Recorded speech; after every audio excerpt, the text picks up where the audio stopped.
Los temas que te interesan los escuchamos en Mesa de Noticias de Radio El Conquistador Concepción.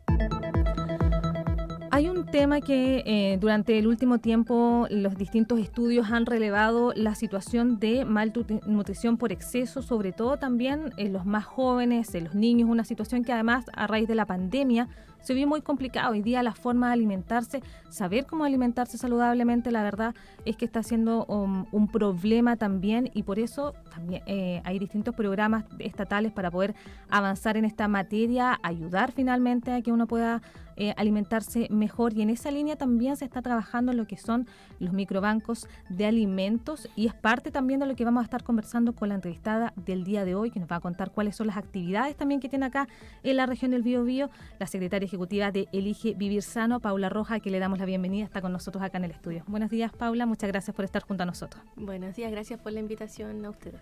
Bueno, cuéntanos, tienen distintas actividades acá en la región del Biobío y están relacionadas además con los microbancos de alimentos. ¿Qué son los microbancos y qué es lo que en el fondo buscan también desde el punto de vista de ayudar a potenciar la alimentación saludable, por supuesto?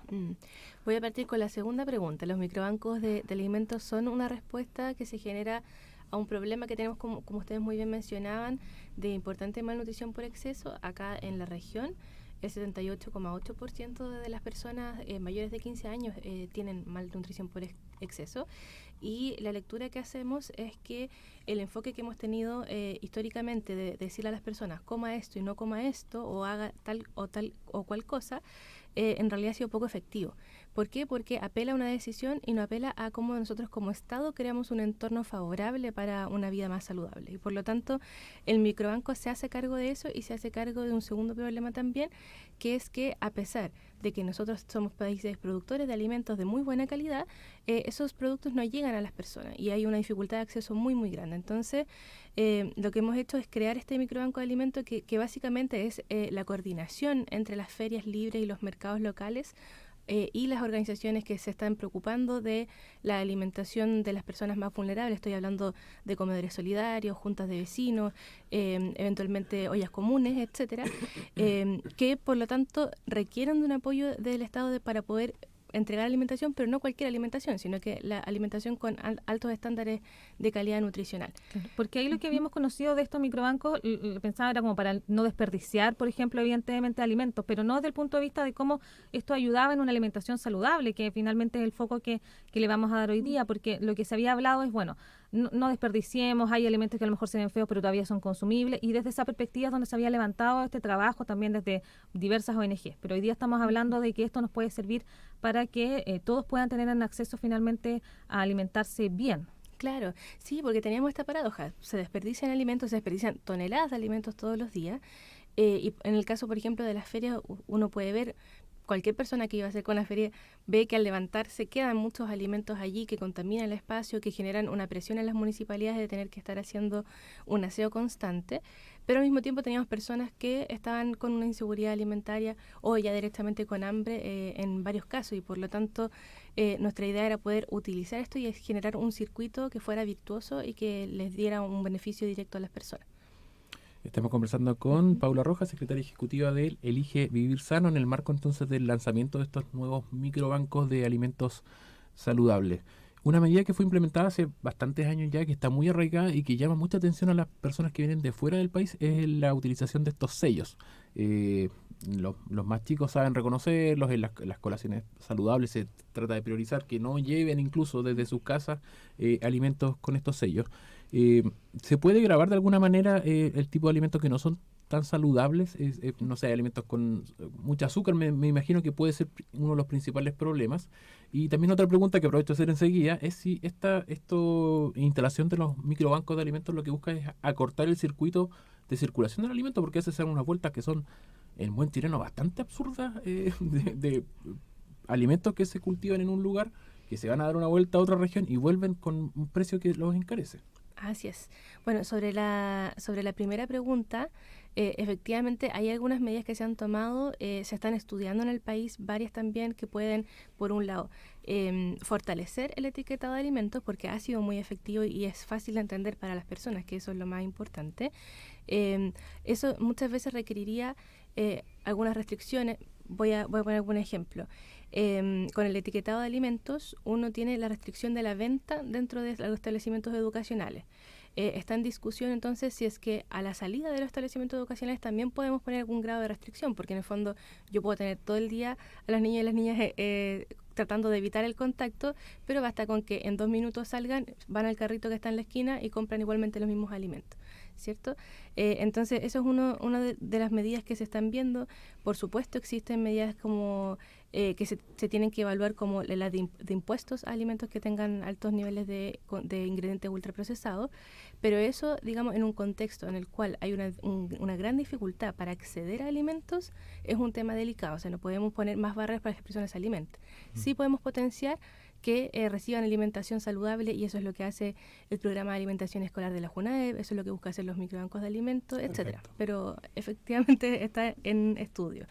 Y sobre la segunda pregunta, respecto del circuito que hacen, que a veces es absurdo, de los alimentos que se cultivan en un lugar, van a, no sé, ferias del nivel central, Santiago, región metropolitana, o incluso acá en la región, y después vuelven a sus lugares de origen con un precio encarecido, con una vuelta que es totalmente evitable. Exacto, ¿no? Y la palabra que usted utilizó es muy correcta. Nosotros le llamamos esto un circuito corto de redistribución de alimentos. ¿Por qué? Porque cuando existe este circuito tan largo, en el fondo hay que pagar a la persona que lo transporta, los vehículos, a las personas que los tienen que ir a retirar del lugar de almacenamiento. Entonces eso encarece el costo y lo hace aún más difícil de acceder.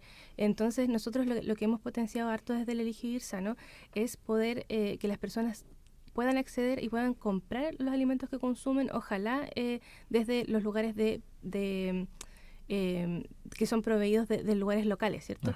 Eso, primero, pone menos presión en el medio ambiente. Cuando consumimos alimentos locales no necesitamos intervenir tanto el suelo para que nos dé ese alimento, porque ya naturalmente está ahí, respetamos ese ciclo en la naturaleza, pero además, en algo muy pragmático, los alimentos son más baratos cuando los conseguimos desde la misma zona en la que estamos viviendo.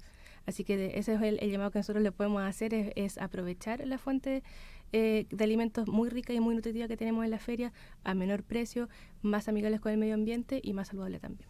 Respecto a estos microbancos, ¿cómo llega finalmente a la población vulnerable? ¿Cómo se accede hoy día? Y en el fondo, desde el punto de vista de la inauguración de nuevos puntos, ¿cómo van a operar también para quienes acceden y que son población vulnerable? Exacto. Nosotros por lo mismo hemos orientado nuestro trabajo a estas organizaciones que ya están entregando alimentos a personas que no tienen acceso normalmente. Por lo tanto, el nexo que nosotros hacemos a través de la Corporación de Observatorio de Mercado Alimentario, que son quienes ejecutan este proyecto en conjunto con nosotros, se hace una priorización. Y la priorización tiene que ver con las poblaciones que tienen mayor inseguridad alimentaria. Estoy hablando de niños, niñas y adolescentes, estoy hablando de mujeres, de personas mayores, de personas en situación de discapacidad, personas que viven en calle. Y por lo tanto, nosotros lo que hacemos es hacer el contacto en cada una de las regiones, en cada una de las localidades, pero priorizando estas organizaciones que tengan a esta población, y estos alimentos se sanitizan, se preparan y se les entregan ya como un plato. O sea, en el fondo no tendría sentido, por ejemplo, que yo a persona en situación de calle le pasara unas verduras y le dijera ya, cocínalo, ¿cierto? Sino que se los pasamos directamente en forma de ración de alimentos. Ahí está la alianza entonces con lo que comentaba respecto a comedores solidarios. Exacto, ellos son los que cumplen ese rol. Ya. Ahora es importante también ese punto porque siempre se ha pensado que desde el punto de vista de lo que tiene que ver con comedores solidarios, por ejemplo, son otro tipo de comida las que se dan. Finalmente quizás incluso más calóricas, pensando en que son personas que no van a estar comiendo constantemente, no van a tener evidentemente un desayuno, un almuerzo y una once necesariamente. Entonces siempre se pensaba quizás en cosas como más carbohidratos. No estoy hablando como de comida chatarra, pero sí de carbohidratos, más que, por ejemplo, frutas y verduras, que en el fondo es lo que recuperan estos bancos. Claro, y por eso es importante la iniciativa de microbancos, porque potencia fenómenos que ya estaban ocurriendo. Las personas que no tenían acceso a alimentos iban a las ferias a solicitar alimentos o los sacaban directamente desde la basura. Y en segundo lugar, los comedores ya estaban funcionando, pero muchas veces recibían aporte y obviamente frente a la necesidad recibían cualquier tipo de aporte y eso implicaba en muchos casos alimentos no perecibles, ¿cierto? Poco alimento fresco. Entonces, la gracia que tenemos de eso y la gracia también de que sea un circuito corto es que nosotros podemos directamente desde la feria llevarlo al comedor donde las personas se están alimentando al día a día, y eso implica que, por ejemplo, cuando tienen un defecto en cáscara, utilizamos prontamente el alimento para que no se vaya a empezar a descomponer, ¿cierto? Entonces, si eso fuera un circuito largo y tuviéramos que trasladarlo a otro lado, eso sería un poco más complejo de gestionar. Ahora, hoy día la población que a ustedes les preocupa, que tiene que está en malnutrición, ¿son los jóvenes, adolescentes, niños? ¿Dónde está la complicación desde el punto de vista de cómo nos estamos alimentando también? Bueno, el problema que tenemos actualmente es bastante sistémico y es bien transversal, incluso por clase social, por edad, por género. Tenemos niveles mayores o menos de gravedad, pero es un problema que diríamos que es bien generalizado.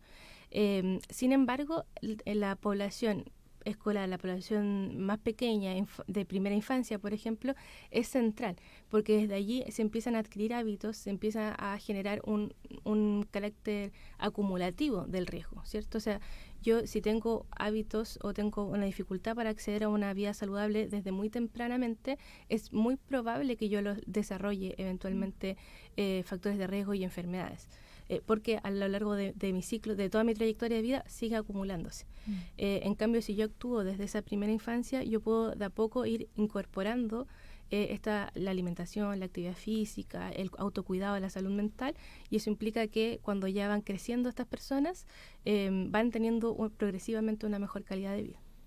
¿Y cómo ha funcionado? Estamos conversando con Paula Rojas, secretaria ejecutiva del programa Elige Vivir Sano. ¿Cómo ha funcionado hasta ahora esa articulación en el fondo entre estos microbancos de alimentos y los lugares donde se provee los alimentos? Porque me imagino que también hay algún tipo de labor educativa.